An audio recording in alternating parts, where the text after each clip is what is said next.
बोलिए प्रियंका गुप्ता, 10 की तो 10 सीटें एनडीए जीतने वाला है, दावा कर रहे हैं रोहित अग्रवाल। देखिए, रोहित अग्रवाल की जब जीत कर आए थे तो वो किसके गठबंधन में थे ये सबको पता है। और आज ये किसके गठबंधन में मैडम ये अभी जो सबको 6 पता सीटें है। आप जीत के आई रोहित हैं, जी अरे जो ऐसे हम नहीं, गठबंधन जीत के नहीं आई है, नहीं सबको रोहित जी, पता है। नहीं रोहित नहीं जी नहीं, प्लीज, मतलब इस तरीके की और बात आपसे नहीं रोहित होती है। गुजारिश है आप तो गठबंधन से रोहित जीत के आई जी, है ना, आप कौन सा अकेले जीत के आई हैं? रोहित जी और बाकी सभी पैनलिस्ट मैं गुजारिश कर रही हूँ, बीच में नहीं, मत तार्किक टोकिए। बात तो नहीं नहीं, करिए। आपको बीच में नहीं टोका, आपको आपको मैं मौका दूंगी तब आप अपनी बात कहिएगा, ऐसे नहीं अच्छा, प्लीज। रोहित जी के ऑफिस का हाल पता करिएगा जरा। इनका ना फोन उठता है, ना इनका ऑफिस खुलता है, ना इनके नेता किसी से मिलते हैं। इनके ऑफिस का ये आ रही है, किसानों की बातें करते हैं। कोई किसान इनसे मिल नहीं सकता, कोई किसान इनकी समस्याएं नहीं सुन सकते। ये कैसे चुनाव लड़ेंगे ये तो भगवान जाने। खैर, मुद्दा ये नहीं है रोहित जी, मुद्दा नहीं है। मुद्दा आज ये है कि एक चुनाव ने जो 2024 का केंद्र का चुनाव था, उस चुनाव ने अंदर की जो गुटबाजी है वो पूरी तरीके से भारतीय जनता पार्टी की साफ आ चुकी है बाहर निकलकर। और हार का ठीकरा किसके सर पे फोड़ना है, ये लड़ाई है एक्चुअल में। कौन चाहता है ये? यूपी वाले चाहते हैं कि केंद्र पे डाल दिया जाए, केंद्र वाले चाहते हैं यूपी पे डाल दिया जाए। एक नेता चाहता है दूसरे नेता पे डाल दिया जाए, दूसरा नेता चाहता है तीसरे नेता पे डाल दिया जाए। पर हकीकत ये, चुनाव तो प्रधानमंत्री के चेहरे पे किया गया था। तो चुनाव जो प्रधानमंत्री के चेहरे पे था, तो ये हार भी तो प्रधानमंत्री जी को एक्सेप्ट करनी चाहिए। और हकीकत ये है कि जिस तरह से, चाहे वो केशव प्रसाद मौर्य हो डिप्टी सीएम, जिस तरह से वो कह रहे हैं कि संगठन भारी होता है सरकार से, तो क्या सरकार संगठन को परेशान कर रही है? इसके पीछे लॉजिक क्या है ये बताना चाहिए। पर खैर वो बता नहीं पाएंगे, वो तो गोल गोल बातें करेंगे। पर असलियत ये है कि जो 80 और 20 की राजनीति थी उत्तर प्रदेश में, वो पूरी तरह से नकार दी गई।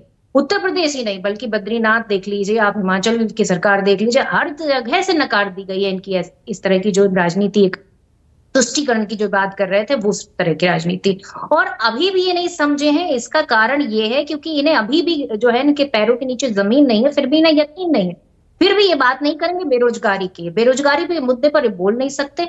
आज उत्तर प्रदेश से लेकर कई प्रदेशों में बाढ़ का कहर बरपा हुआ है, और उस बाढ़ की चिंता छोड़कर ये आपस की गुटबाजी में लगे हुए हैं। लोगों की चिंता इन्हें है नहीं। अब जो सरकारी जो इनकी नौकरशाही है वो उनके पैर छू रहे हैं इनके विधायक। तो हकीकत आप खुद समझ सकती हैं कि उत्तर प्रदेश में किस तरह की सरकार चल रही है। अब इनके सुनील बाला कहते हैं कि भूपेन्द्र चौधरी जी जो इनके प्रदेश अध्यक्ष हैं, उनको जिम्मेदारी लेनी चाहिए और जिम्मेदारी लेकर अपना जो है पद छोड़ देना चाहिए। अब पूछिए इनसे कौन जिम्मेदार है?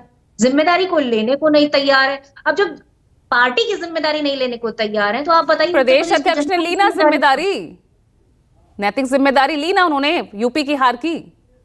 अरे नैतिक जिम्मेदारी ली थी तो पद छोड़ देते। पर वही चीज है, हकीकत ये है कि ये सारी चीजें तो देखने वाली हैं कि कौन जिम्मेदारी लेता है। पर सिर्फ थोड़ा सा यही इंतजार करना होगा शायद हम सबको, क्योंकि जिस तरह से खबरें आ रही हैं कि इन 10 सीटों पर उपचुनाव के बाद ही कुछ बड़ा फेरबदल हो सकता है, सरकार में भी संगठन में भी।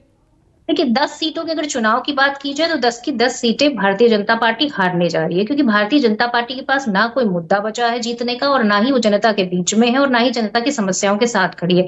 भारतीय जनता पार्टी की नीतियों को बाखूबी जानती है उत्तर प्रदेश का चाहे वो शिक्षक हो, वो भी जानता है कि जिस दिन बहुमत में आ जाएंगे उस दिन फिर से ये अपनी जो तानाशाही है वो चालू कर देंगे। और वो लोग भी जानते हैं जिनका मकान, इनकी जो आपस की कलह है उसकी वजह से कहीं बच गया है, तो वो कब कब दोबारा से चालू हो जाए वो प्रोसेस बुलडोजर का, वो भी सब जानते हैं। ये तो कहीं हकीकत ये आपको ओवर कॉन्फिडेंस तो नहीं है? योगी जी कह रहे हैं कि यूपी में जो ये प्रदर्शन रहा, ओवर कॉन्फिडेंस इसकी बहुत बड़ी वजह रही। अब विपक्ष ओवर कॉन्फिडेंट तो नहीं हो रहा? नहीं, वो तो मुख्यमंत्री जी कह रहे थे ना कि ओवर कॉन्फिडेंस में ना रहे भारतीय जनता पार्टी। तो ओवर कॉन्फिडेंस अगर किसी को है तो वो भारतीय जनता पार्टी को है। और रही बात इंडिया गठबंधन की, तो इंडिया गठबंधन पूरी तरह से जमीनी कार्य कर रहा है। और जो जो योजनाएं, मैं आपको बताऊं कि राहुल गांधी जी जो जो योजनाएं लेकर आए, आज महाराष्ट्र की गवर्नमेंट उसको चुरा रही है। आप देखिए किस तरह से उन्होंने जो है एक योजना सवाल तो प्रियंका जी आपके सामने भी है ना, सवाल तो आपके सामने भी है। अभी तो आपके गठबंधन के बीच में सीट शेयरिंग होनी है ना यूपी की 10 सीटों के लिए। सवाल तो आपके सामने भी खड़ा है। मैं कह रही हूँ यूपी की 10 सीटें आप छोड़ दीजिए। आप देश में जहां जहां उपचुनाव होने वाले हैं, स्टेट में जहां जहां चुनाव होने वाले हैं, वहां वहां भारतीय जनता पार्टी हारने जा रही है। ठीक है, क्योंकि शुभांकर जी आपके पास आ रही हूँ, लेकिन मैं छोटे से सवाल का जवाब, क्योंकि आप प्रियंका ने खड़ा किया है कि चुनाव तो लोकसभा का प्रधानमंत्री के नाम पर, उनकी गारंटी के नाम पर लड़ा गया, तो क्यों फिर कोई और जिम्मेदारी ले? खराब प्रदर्शन की सवाल खड़ा किया प्रियंका ने। ये प्रश्न मेरे लिए? हाँ अनिला जी, छोटा सा रिएक्शन, फिर मैं शुभांकर जी के पास जा रही हूँ। जी बिल्कुल। देखिए, इसमें कोई दो राय नहीं है। नरेंद्र मोदी जी का चेहरा भारतीय जनता पार्टी के साथ है, एक ऐसा चेहरा जो विश्व लोकप्रिय है। इनके पास नहीं है तो ये कुछ भी आरोप लगाते रहे। पर एट द सेम टाइम मैं कहूंगी भारतीय जनता पार्टी एक ऐसी पार्टी है जो मिलकर काम करती है, संगठन के लिए जानी जाती है। एक एक कार्यकर्ता, चाहे वो मंत्री रूप में हो, पदाधिकारी रूप में हो या आम कार्यकर्ता हो, वो मिलकर चुनाव में जाते हैं।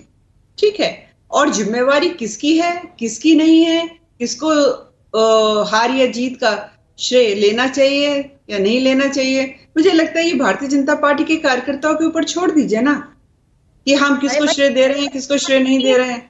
लेकिन फिर ये अंदरूनी कलह के जो इतने जो बड़े बड़े सुर जो नजर आ रहे हैं, ये भी तो कभी हमने नहीं देखे थे ना नीला जी। इससे भी आप इनकार नहीं कर सकते। जो 100 सीट नहीं लेकर आ पाए हैं, जो 100 सीट लेकर नहीं आ पाए हैं, फेल हैं, वो हमें बताएंगे कि किसको हमें श्रेय देना चाहिए, किसको श्रेय नहीं देना चाहिए।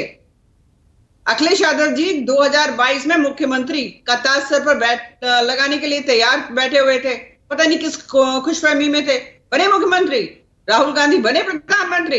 ये फेलियर्स और पश्चिम बंगाल में जहां आप 30 सीटें जीतने का दावा कर रहे थे, 6 सीटों का और नुकसान कर गए अपना। 4 सीटें यहाँ उपचुनाव में भी हार गए, जो 3 आपकी थी वो भी आपके पास नहीं रह पाई। तो ये हार ही बोल रही है ना, ये खिसियाहट हार की ही है। शिवेंदु अधिकारी कल आपकी मुख्य टैक्स लाइन से ही हट गए। अनिला जी, आपको वही नहीं, आप उड़ीसा का जिक्र नहीं करोगे, आप तेलंगाना का जिक्र नहीं करोगे, जहां हम इंक्रीज करते हैं वहां का जिक्र वहां के नेता कुछ कह नहीं रहे ना, वहां के नेता कुछ कह नहीं रहे हैं। बोले कहा मैंने उसके ऊपर पूजा जी रिएक्शन दे दिया है ऑलरेडी। आपने जब फर्स्ट राउंड में मुझसे बात करी थी, मैंने रिएक्शन दे दिया। ठीक है।